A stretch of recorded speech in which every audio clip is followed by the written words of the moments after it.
Alors on va examiner un récapitulatif des caractéristiques des deux hyperboles qu'on a rencontrées jusqu'à présent.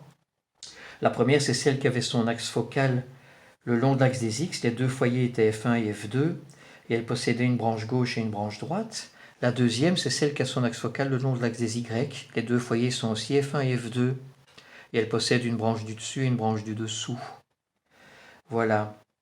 Alors, chacune de ces deux hyperboles possède également deux directrices, et chaque directrice est associée à un foyer, le foyer qui est le plus proche d'elle. Donc la directrice D1 est associée au foyer F1 et D2 est associée à F2. C'est la même chose ici. Les directrices sont horizontales. La directrice D1 est associée au foyer F1 et la directrice D2 au foyer F2.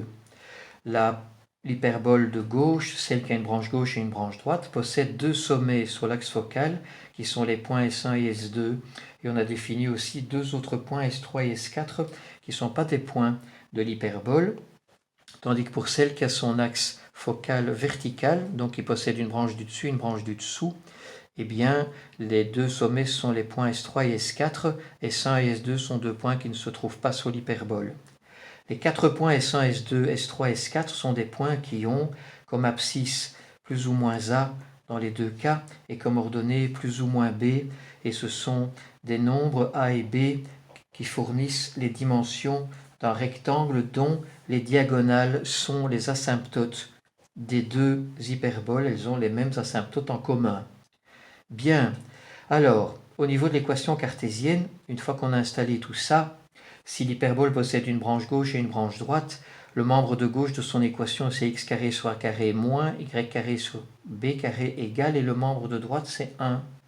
Si elle possède une branche du dessus et une branche du dessous, le membre de gauche de l'équation ne change pas, c'est le membre de droite qui devient moins 1. Donc c'est le signe moins ici qui indique quelle est la nature de l'hyperbole. Ensuite, le lien qu'il y a maintenant entre petit a, petit b et petit c. Petit c, c'est le nombre qui représente la distance entre le centre de l'hyperbole et chacun des deux foyers. Petit c est lié à a et b par le fait que c au carré, c'est a carré plus b carré. Donc contrairement à l'ellipse où le fait que a ou b, le fait qu'il y ait un des deux qui soit plus grand que l'autre, a une influence sur l'allure de l'ellipse, ici pas du tout. Pour une hyperbole, a peut être plus grand que b, ou bien b peut être plus grand que a, ça n'a pas d'importance.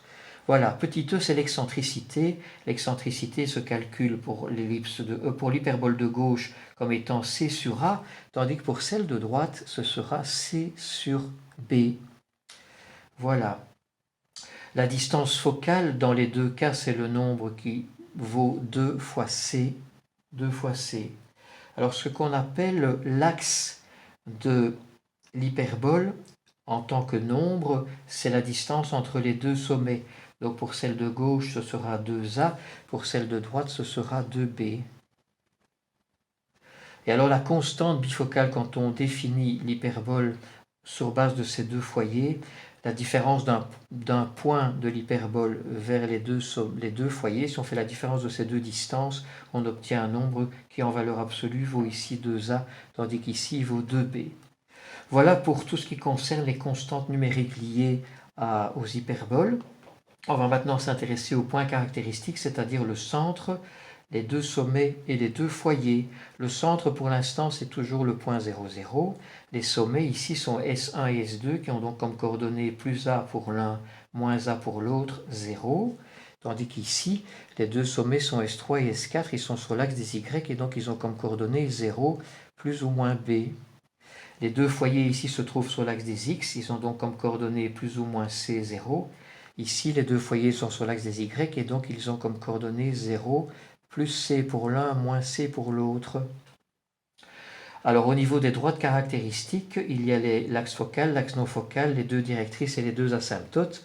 L'axe focal, pour celle-ci, c'est l'axe des X, qui a donc comme équation y égale 0, tandis que celle-ci, l'axe focal, c'est l'axe des y, qui a donc comme équation x égale 0. L'axe non focal, c'est l'autre axe du repère, donc c'est ici x égale 0, ici y égale 0. Les directrices sont des droites verticales ici, qui ont comme équation x égale plus pour l'une, moins pour l'autre, x égale plus ou moins a carré sur c. tandis que pour l'hyperbole qui a une branche du dessus et une branche du dessous, les directrices sont des droites horizontales qui auront comme équation y égale plus ou moins b carré sur c. Voilà, au niveau des asymptotes obliques, on l'a dit tout à l'heure, les deux asymptotes obliques ont la même équation, elles sont identiques pour les deux hyperboles et elles ont comme équation y égale plus pour l'une, moins pour l'autre, b sur a fois x. Voilà. Alors, quelques remarques. Le nom des sommets n'a pas d'importance. On n'est pas obligé de retenir où se trouve S1, S2, S3, S4, s'il se trouve à gauche, à droite, en haut ou en bas, du moment que tout est cohérent. Le nom du sommet, sa position sur le dessin et ses coordonnées. Et donc, ce qu'il faut être capable de faire dans la suite, c'est de passer d'un aspect à chacun des deux autres. Il y a trois aspects. Le premier, c'est sans doute l'allure du graphe de l'hyperbole. Le deuxième aspect, c'est l'équation cartésienne. Et le troisième, ce sont les caractéristiques géométriques. Et il faut pouvoir passer d'un aspect à chacun des deux autres. Voilà.